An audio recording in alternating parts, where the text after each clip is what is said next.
Семејството реши, Ана мора да биде преселена во дом за стари лица. Но посетата добива поинаков тек. Сакам да ви кажам нешто што ми ја прогонува душата цел живот.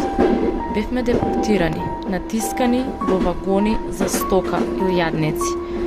Долги денови без воздух, без вода, без надеж. Кога пристигнавме, помислив дека конечно ќе најдам парче мир, но ме чекаа нови години борба. Само верата и вербата дека ќе преживеам ми даваа сила. Приказната има моќ, приказната го изгонува нечистивиот, ама ја изгонува и смртта.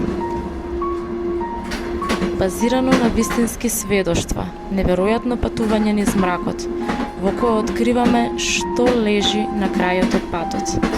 Едно сведоштво, една жена, еден живот посилен од историјата.